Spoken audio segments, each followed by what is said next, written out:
లక్ష్మీదేవి ఎన్నాళ్ళు నువ్వు కూర్చుంటావే లక్ష్మి జరుగు. అదిగో నిజామాబాద్ నుంచి ఆ భక్తులు వచ్చారు, ఇక్కడ కూర్చోవాలి, ఆయన కాసేపు అయినా కూర్చొనియవే అని లక్ష్మీదేవిని బతిమిలాడో ఎలాగో అలా ఆయన చరణాల దగ్గర కాస్తంతైనా మనకు చోటునిస్తాడు. ఇదిగో ఈ సంకల్పమే పోతనామాత్రుడు మనకు చేయమని చెబుతూ ఉన్నాడు.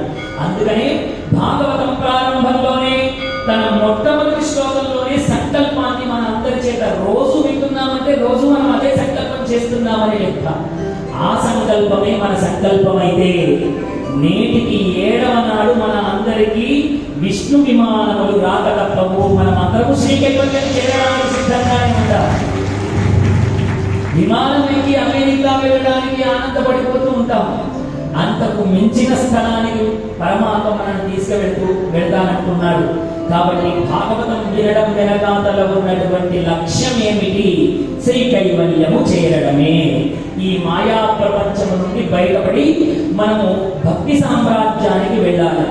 మనం అందరం అనుకుంటూ ఉన్నాం ఏంటి అంటే, ఇక్కడ భాగవతం విని ఒక 2 గంటలు వినేసి మా ఇంటికి వెళ్తాను అని అనుకుంటాం. మన ఇల్లంటే మనం కట్టుకున్న 4 గోడలతో ఏదైతే భవనం నిర్మించుకున్నామో అది కాదు మన ఇల్లు. మన ఇల్లు పరమాత్మ చరణములు. ఎంత వారాలైనా ఎన్ని రోజులు బ్రతికినా అక్కడికే కదా చేరవలసింది. అది మన పర్మనెంట్ అడ్రస్. అది అక్కడికి చేరడం కొరకు మన ప్రయత్నం ఇదంతా కూడా.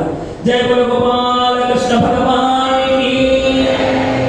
నిన్నటి రోజున మనం భాగవతాన్ని పరిపుష్టం చేస్తూ నారదుడికి ఏ విధంగా ఆయనకు అద్భుతమైనటువంటి ఆ నారద జన్మ వృత్తాంతాన్ని తెలుసుకున్నాం.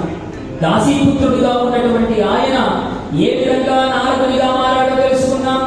కురు పాండవుల యుద్ధం జరిగితే దానిలో అశ్వత్థామ చేసినటువంటి ఆ క్రతువుల గురించి తెలుసుకున్నాం.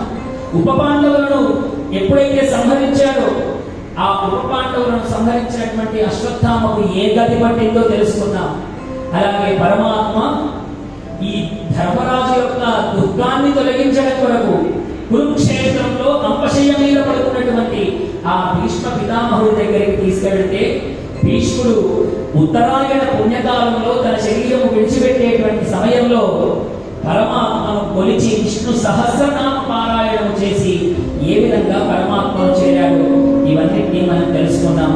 కాబట్టి నేటి రోజున భగవంతుని గురించి తెలుసుకునేటువంటి ప్రయత్నంలో మనం అడుగులు వేస్తూ ఉన్నాం.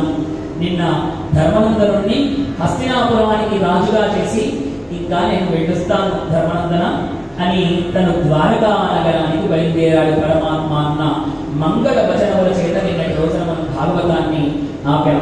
పరమాత్మ పురుషోత్తముడైనటువంటి పరమాత్మ ఎప్పుడైతే ద్వారకా నగరమును చేరెనో, ద్వారకా నగరానికి చేరగానే పాపం పిల్లవాడు నిద్రపోయాడని పొద్దున తండ్రి ఆఫీసుకు వెళ్లే కంటే ముందు వరకు వీడు నిద్రలేవలేదు.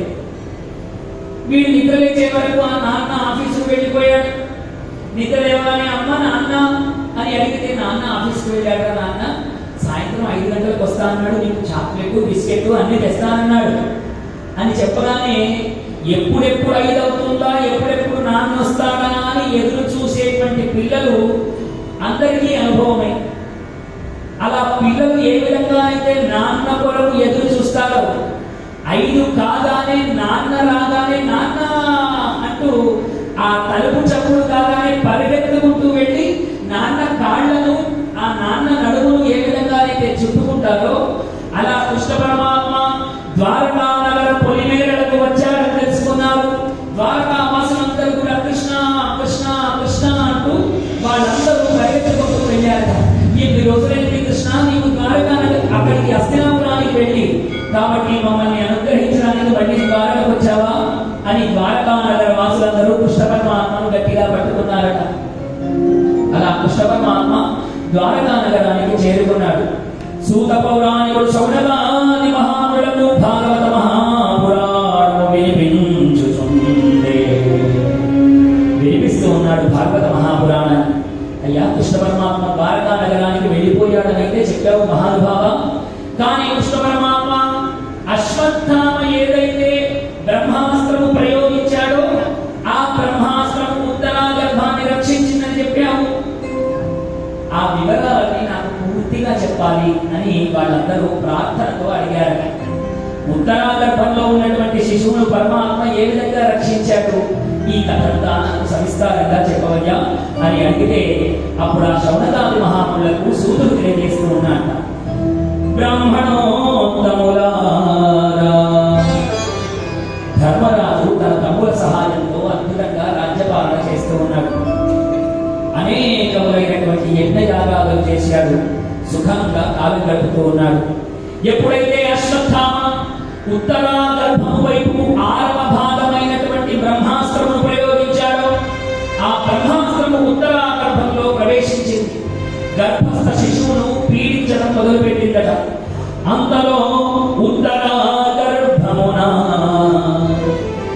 మీరంతా కూడా భాగవతాన్ని ఏదో కథ మాదిరిగా పెట్టే లాభం లేదు.